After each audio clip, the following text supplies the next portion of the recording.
So I'm just about to interview Big Mike Paquin. Now, he's an award-winning horror icon in the making, I think. He's an award-winning, as I say, actor with an incredible story. Acting is only the start of his talents.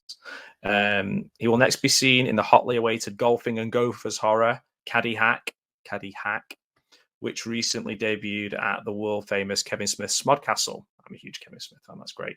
Mike recently won Best Actor as the New Springs County Psycho at the New Jersey HorrorCon and Film Festival. And he has shown in his many reels, if you go on his website, I'll post links, real versatility and other films that he's done, other shorts that he's done. He's versatile. He's really dedicated as well. To find out more and to reach out, check out his website. He's got some really big things on the horizon as well, some incredible actors and directors that he's working with in the future. So, yeah, it's going to be really interesting to interview Mike. I can't wait.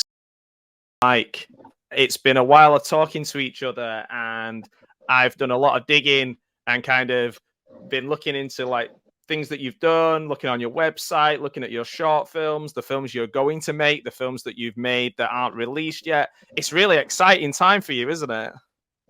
It is. It was delayed, like so many things, by this whole COVID situation. I sort of expected the exciting time a couple, 3-4 years ago, but yeah, it's pretty crazy right now.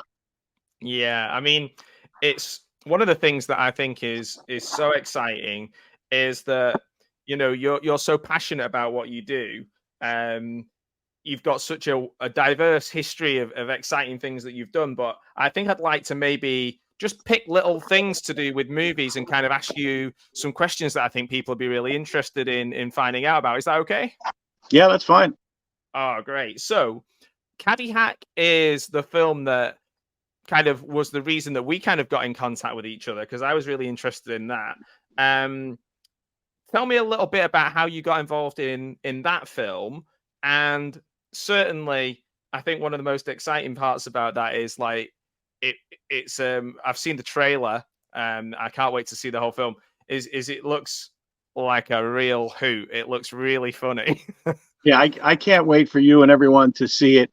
The folks that have seen it have just really reacted the way that you only hope and wish when you're an actor or a filmmaker, or I suppose just about anything in life, but particularly people that try and entertain. You hope that you succeed, that you entertain people, and I think that it hits the mark. Yeah, because you premiered it at the Kevin Smith's SMODCastle, which must have been exciting. He's a great filmmaker. Yeah, he was actually in town too, and we had hoped that he would pop down or something and make an appearance and maybe even see the film, but luck did not hold that way. He was showing Caddy Hack with his personal commentary 2 nights later, so I kind of thought, oh, maybe he'll want to pop in and see this, but it didn't happen. That's a good double bill. I recommend that. I might do that actually. I might watch them both back to back. As soon as I can get a hold of Caddy Hack, I'll watch them both back to back. Well, Anthony that wrote, directed, and edited Caddy Hack. This was not his first film. It was, I think, his 3rd feature, and he's done a bunch of other music videos and different things. Very, very, very talented, crazy artist guy from Trenton, which is like in New Jersey, not quite PA, but not quite Philly, but close. And he said that basically the elevator pitch was it was Caddy Hack meets Gremlins. So nice. And I can't think how anything else would better describe it. It's an 80s throwback. It's a horror comedy. It's got a lot of the tropes that you've come to appreciate from old films that you've watched over and over again. And I really, I'm a fan. I'm grateful to have been a part of, and I'm happy for the part that I played. But I'll tell you, I'm a fan of the project itself. I just think it really does hit real strong. I really expect people to enjoy this film a lot. Well, I enjoy what I've seen of it in the trailer. I was going to ask you about your character, Biggles. So Biggles sounds like an awesome character straight away. I kind of getting vibes of kind of like Bluto from Animal House kind of thing. But I don't know if I'm right there. Maybe I'm... I hadn't made that connection with this film in that character, although Belushi is one of what I call my famous funny fat guys. So, I go back in being a young kid and get picked on and different things. Usually, you have one of a handful of tools. Mine became my mouth, my tongue. Being a wise guy, trying to be the class clown, etc. And I know that I adopted a lot of behaviors and little lines and lines from movies and things.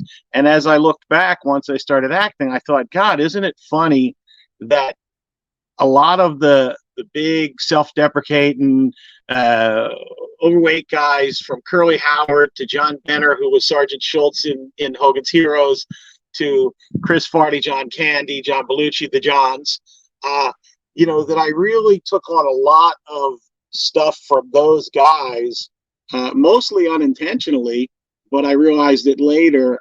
A lot of the ways that I am as a person, people hear I'm an actor and I'm like, oh, it makes sense. And I'm like, the funny thing is, I'm not those things because I'm an actor. I'm an actor because I'm those things. I didn't come to acting until my mid-late 40s.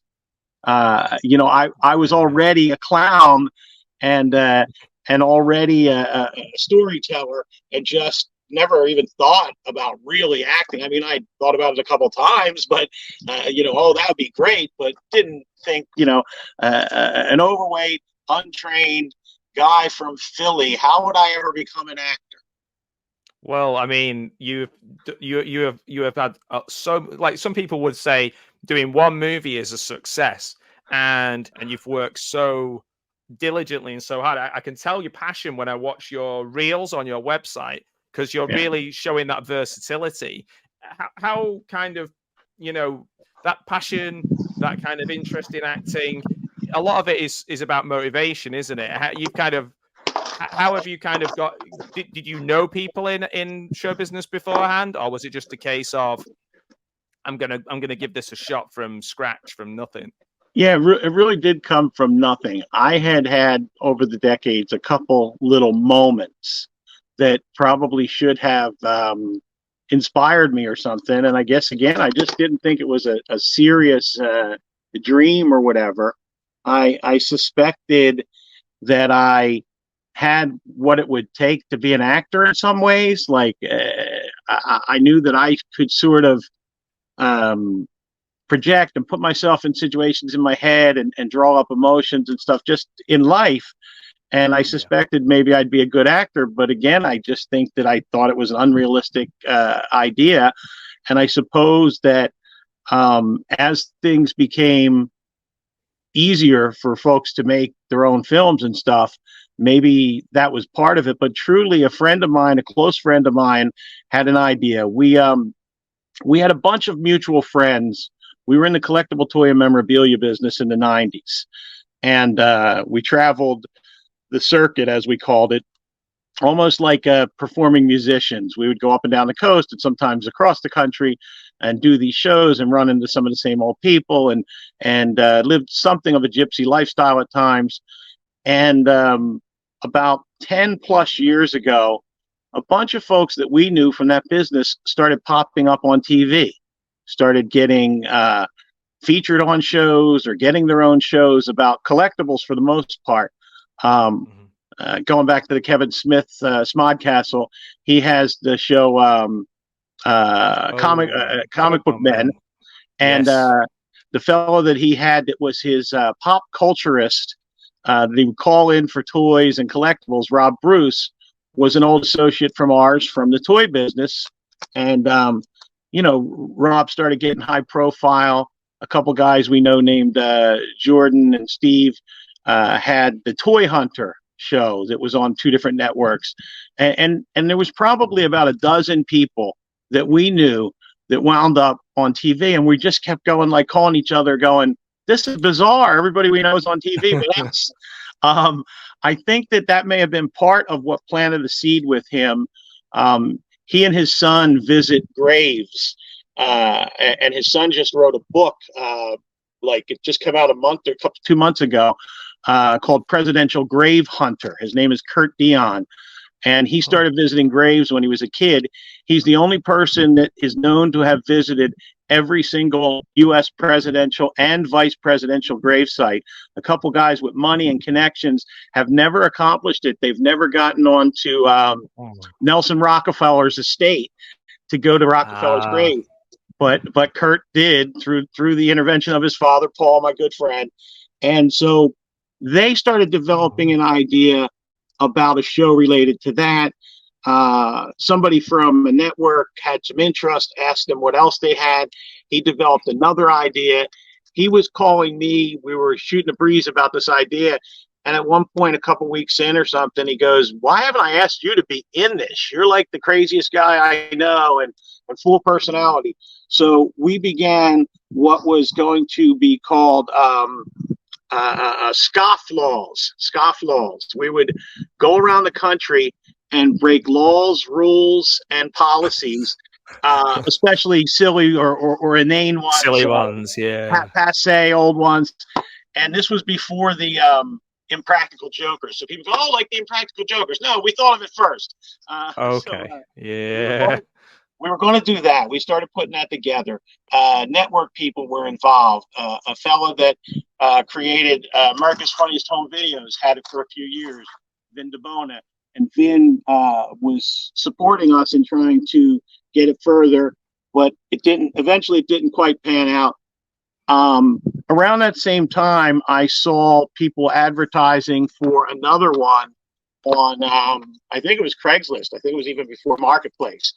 And it was kind of like, "Oh, are you a crazy trash picking junk collector type? We want you for our TV show." So I put in for that show, and the folks involved said, "Oh, we had, a couple hundred submissions. Of those, we had like 40 or 50 that were, viable, and you were number one. We thought you were the guy for sure." So inside of like less than a year, I was involved and started filming for 2 different potential reality TV shows, both of which sort of got interest from either network people or producers or whatever.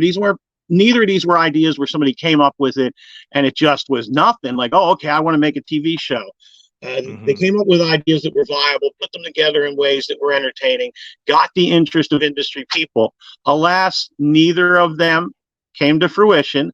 The fellows that were working on that second show called Trashed, where everybody involved would make their living out of like cast off stuff, and we would compete each week to see who could earn more money that week.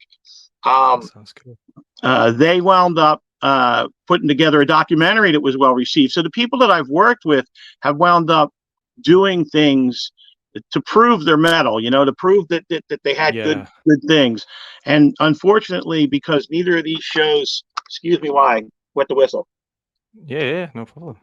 Unfortunately, because neither of those shows went, I was left kind of like disappointed and feeling sort of, I don't know, unfulfilled or something. And I started going like, "Sure. Wow, I was actually pretty good at doing this thing. I wonder if I could do regular Certainly action. Put in front of the camera, like play something other than versions of myself. And so I just started looking online and started finding projects.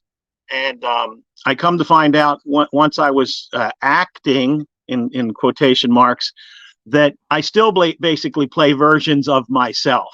What I was going to ask you about was because I managed to get a hold of this and watch was the Springs County Psycho. Because that was an award-winning short film. Yes. How did you go from kind of having that bug and being in front of the camera and playing like a bigger version of yourself, I guess, to being like a sort of psycho clown? Well, because that seems like a big leap. Well, here's the thing about that. A couple of funny things is, well, first of all, the unfunny thing, it won several awards at different film festivals, as you noted. It came out right before the pandemic, so that really squished its chance to play at a lot more festivals and maybe garner some more awards. It made a full circle over more than a year and came home to a really big festival in Jersey and won 1 or 2 additional, plus I got Best Actor. So that was huge for me, for my confidence, and it was a nice thing. I did good work in it that I'm proud of. We made a hell of a film. It was 2 filmmakers, 2 actors, and 2 12-hour days, and that was that film. So the funny thing is, I didn't find out until, I don't know, a year or 2 later. I was the 3rd guy for that part. I wasn't even like number 1. Two people dropped out before I got the shot at that part. No way. So, well, I mean, when I was watching it and I noticed all the different, accolades, like you say, including ones for you, that's totally earned. Like you'd have been my first choice for it, because I really enjoyed that short. It's like about just under 15 minutes, and it's a really good fun. I'm really getting into my short films, and yeah, I really enjoyed that. I thought you were excellent in that, man. So like that surprises me. I thought they just wrote that role for you. yeah, thanks. I feel the same way about it. It's a 14-minute thriller. I tell people when I'm pitching somebody that's not necessarily like in this world, just a normal person that I meet, and I go, "Oh, you want to see something I did that's good?" And I'll tell them it's a 14-minute thriller. But the key is that short films are harder to make than big films, because you can't get a story arc that really pays off, in 10 or 20 minutes most times. And I tell people this thing pays off. In under 15 minutes, you get a full story arc out of it. So, I'm real proud of that. And obviously real proud of Caddy Hack. The interesting thing is they were filmed around the same time. And so I thought these are both going to hit, man, and this is going to be great. And then the pandemic really kind of, well, being an independent, making independent films and being part of independent films, you're the sort of person that really takes charge and like wants to make sure people get their eyes on these things. So obviously that must be really frustrating. But you've really helped promote Caddy Hack and got involved. Like you said, because you love it so much, you've done things, haven't you? Like the T-shirts and kind of talking about the film. That's just the love of the game, really, isn't it? Absolutely, that is.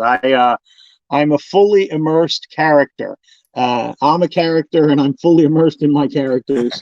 And so I've always been a cheerleader type. I've been involved with a lot of like street events where you put shirts out for concerts and for sporting events. Obviously, here in Philly, it's the sports town if there is one. And so I've been involved in those kind of things. Yeah. And that's known, worldwide. So I've been involved with we put, tons and tons of guys on the street with shirts for events over the decades. So, all I could think about for this premiere when it was announced was, are they going to do shirts? Are they going to do something that they could? So I asked a few of the other actors, and they're like, yeah, we want shirts.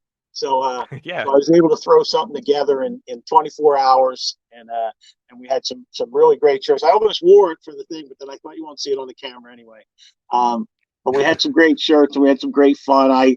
I did outfit changes at the premiere, and I cheerleaded a little bit before it as a character that I called Biggles Big Boy, and it was like Flavor Flav. I had a big clock and all this goofy stuff and over the top, and my character wears an orange golf shirt in the film, so I had these bright orange shirts. Everybody else had black shirts, and I had bright orange shirts made for me, and the orange outfit, and I mocked up a mutated gopher that I could carry in a. That was going to be my question. Did the Gophers, working with the Gophers, but also did the Gophers get to go to the premiere? But they did. So what was I don't want to give it away. I don't want to give it away. Most of the Gophers were not available, let's say. Yeah. Okay. Yeah, we'll keep that between you and I. So working with the Gophers, that must have been really interesting, really fun. I know I'm kind of bouncing around a little bit between things, but yeah, that was they're really funny in the trailer. They look really cool. Well, they were all done in simple CGI and modification. They bought some Gophers from what I know and modified them and then they did some stuff in camera with them. But we really never saw the Gophers until we saw the premiere of the film. We initially had a premiere during the pandemic where we were outdoors and we were separated, so that the cast and crew could see it. And that's been a few years from when we saw that to this coming out. It's been so frustrating. But the Gophers, we really think that the Gophers, any of us that have seen it, steal the show in the way that those critters in previous films have done the same. Exactly. Yeah. It looks fun. The lead actress in the film, Chrissy, her and the filmmaker's girlfriend made all the outfits for the Gophers, and then one of the main actors in the film, he does the voices of the Gophers. So it really was a tightly held together little family of people involved. That's great, man. That's really cool. Because I'm going to put a link to the Springs County Psycho, a link to your page, and your IMDb, and then people can maybe find Caddy Hack on there. I put on I don't know if it's the same in America, but on Amazon Prime over here, you can kind of like bookmark a film that's not been released yet on the platform. So I've done that for it. So as soon as it comes on, I'm gonna pay my whatever £2.99 or whatever it'll be, and I'll rent it, and I'll get that as soon as I can, because it just looks like great fun. I'm excited to see it for one thing, because I've talked about it with yourself and I know you, but also it just looks like a fun time. The trailer's great, and since then you're kind of, the people you're working with and the things you're doing is really blown up. I was looking at Die Daisy Die and Mr. Blue Shirt, and some of the people attached to them. A couple of them I've actually met, like Lloyd Kaufman. I met him a few years ago and had a really good talk with him. He's a great guy. But you've got Felicia Rose, Greg Sestero, all these names popping up in films. So Die Daisy Die, tell me a little bit about that. How did you come to that role in that? Well, a Philadelphia fella who has been doing plays and making films forever, since he was young, made the first, I think it was like a short Daisy Durkins film and then a full film.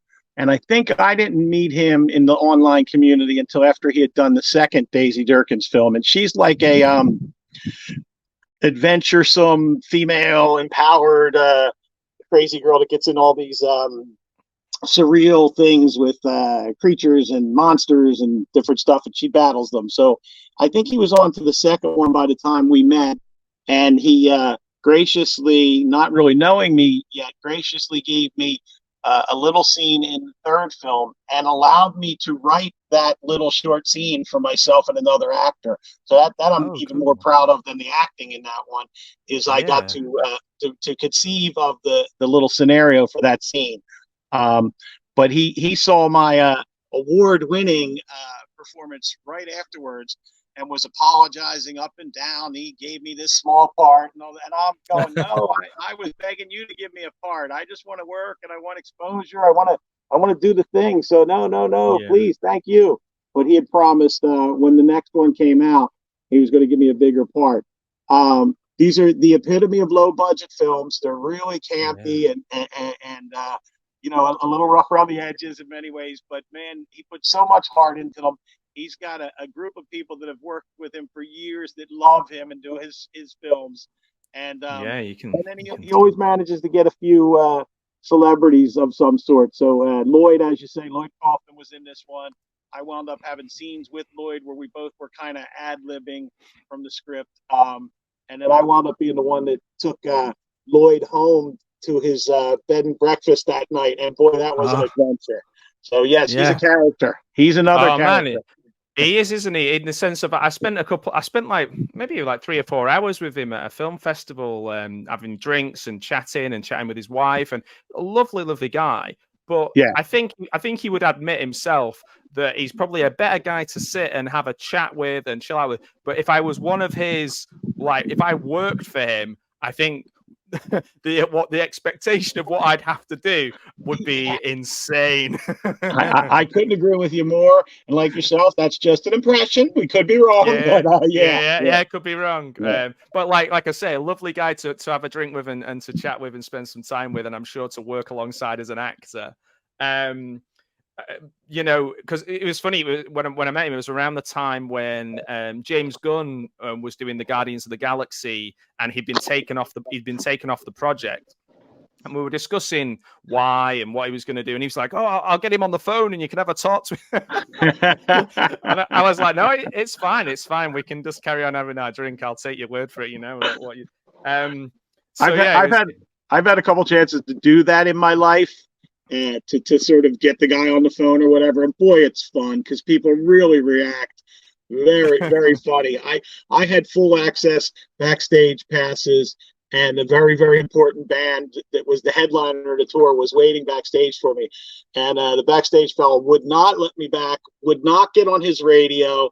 And I'm just going, oh, you're going to regret this. And when the one rock star came out and dressed him down in front of this crowd, screaming, spit coming out of his mouth, the whole band is waiting for this guy. I was laughed. I walked by him. I went, I told you. Yeah, man. It's nice when you meet people and they are just lovely on like face value, you know. Yeah. And I think certainly metal. And somebody said this to me recently. Actually, I was like, it's funny when I go to like heavy metal gigs, and I had a friend used to take me to loads of them when I was a kid, and like Judas Priest and all this kind of people. Nice. Like you go, like all the people you go to are lovely, really nice. Yeah, and I was like, isn't that funny how it's exactly the same in the horror community? And this guy goes, well, yeah, it's because it's the same people. Yeah. Well, the fellow that was waiting backstage for me that day was Geezer Butler from Sabbath on the Sabbath reunion tour, and and he was waiting to talk to me, very lovely, about toys, because I was the toy dealer to the stars. Right. And I get it. It makes so perfect sense. He was very lovely, as you said, but I was a lifetime Sabbath fan, so I walk in the dressing room. Finally, they're waiting for me. I sit down with Geezer, and Ione comes out toweling his head off from the shower, and I'm like, yeah, this is not a bad moment right here. Yeah, man, that is such a cool story. That's so interesting. And like, obviously, you said it. You know, being in films like Die Daisy Die and Mr. Blue Shirt, the names that are in there, that won't intimidate you because you've had this background meeting other people, and I imagine you just take people on face value and just get involved. I always did, even as a kid. I remember there was a quasi-homeless guy. He was an older guy. He was an alcoholic, and he would build these shanties and stay in them behind this bar in my neighborhood. But he owned a home supposedly, but he probably had some mental illness issues, and they called him Airplane Jack. And I remember befriending this guy as like a 10 or 12-year-old, and so I always felt like I was interested in people and their stories and that stuff as a kid, and I'm still that way today. I love to meet and be around interesting people and do fun and interesting things, and then get to tell people the stories like, hey, this is, life can have these amazing moments, because I deal with depression. You probably would not know it from looking at my personality, but I deal with depression and anxiety, and I find life sort of thankless and hopeless a lot of times. So when I can string together these wonderful moments, it cheers me up at the very least. Yeah, well, thank you for sharing that with us. That's really open of you, and also, hopefully, it'll inspire other people as well, because having a creative outlet is really important. To kind of whatever it is, to, like you say, it might just cheer you up in the moment. It might make you feel more fulfilled. It might just sharing and enjoying and helping other people. Like I've heard countless stories of you helping other people because you want to, rather than because you have to, or for any, for selfless reasons. And that's really cool, because it ties in with that horror community, but also just in with being a decent person. And it's so cool to see that you're getting these opportunities now. Like in terms of your acting career, what sort is there a thing that you want, like in terms of like, I want to do a million different types of film, or is there a certain genre? Do you enjoy one more than another? What do you enjoy doing the most? Here's the thing. I have been fortunate.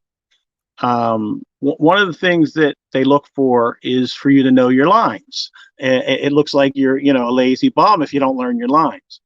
But because of some issues, I have real severe ADHD amongst other things. So I have a very difficult time memorizing exact dialogue. It doesn't come alive for me until I've started to act it. But then meanwhile, the other people that learn it right away are mad that you don't know yours as well. And because I feel like I give really good performances, people are happy with what they get out of me. But at the same time, I feel like, oh, this is a bit of a weakness, if you will, in terms of ever trying to make it into more mainstream opportunities. But I've been fortunate that it has worked out thus far. And at the same time, I feel sort of like I've got a ceiling on me of not being able to break into something more mainstream. I mean, the goal, I guess, a lot of times for people is, oh, I want fame and fortune or some version of that. So, greater opportunities and greater paydays, because these films either pay nothing or they pay very, very, very little.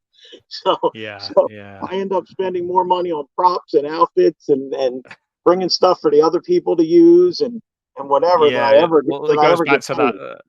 It goes back to that kind of selfless nature that that I've kind of gleaned from things that that you've told me and things that I've seen, which is admirable, which is really admirable. And hopefully, I mean, it's incredible to see the progression, and like you say, starting and acting, fairly recently, really, with a big gap in the middle, COVID-induced gap in the middle. That progress is incredible and really inspiring. Through, I guess in America they call it hustle, wouldn't they? Yeah, well, that's what I'm called. I haven't had a conventional job in decades. I kind of live by my wits. I don't know any other way. And so we're hustlers in that regard. And then I'm a hustler when it comes to trying to do something with the acting. I appreciate the compliments. I really do. It's true. I work hard at it. I work hard at it. It's totally true. Like our conversations that we've had online and learning about you and just seeing you, how you interact with people online as well. It's just obviously a beloved guy, and I hopefully people will follow all the links in the description, the videos. I'll post the whole link to the Springs County Psycho. People can watch that whole film. Get on with Caddy Hack, get on with Die Daisy Die.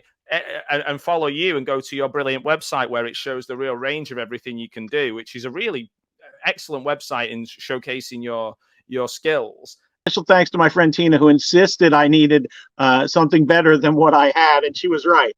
So she threw that together for me, and she does that kind of work and web hosting. Oh, cool! That is a great. Is a really good showcase of what what you offer as an actor and as a person. I really liked it. I learned a lot from that. Yeah, well, it's great. I'm glad it's doing the job. I was unsure if anybody'd seen it yet, and I was hoping it would eventually do the job. Hoping some of my performances will do that, and I'm hopeful that your podcast will get me a little bit more traffic, a few more sets of eyeballs, and maybe a couple opportunities.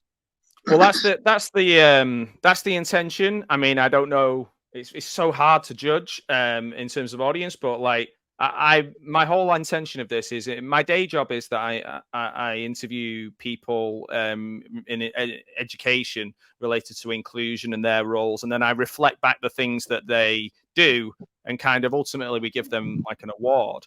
And I do other things in education as well. But one of the things that I thought I could do with this is do the same, but in something that I love, which I love education too, but I love in a different way, which is horror film and film in general, independent film and creators and people that I admire. And, learning about your journey from yourself and also the things you've achieved and the films that you've made and the shorts and things like that. It's just my pleasure. So that's a very long way of saying you're welcome, because I love to do it. I love to do it. Appreciate that. I know the phrase the kids say is, was it give people their flowers? Yeah. I've heard that. But yeah, I'm 43 now, so maybe I need to be I need to be toning down with the kids style. Yeah, mine probably fell out about your age. My trying to stay hip probably fell out in my 40s. Do you know what? I don't think I ever was. Really, this has been fascinating. So thank you so much once again, Mike. Thank you. Thanks, man. I appreciate it, buddy.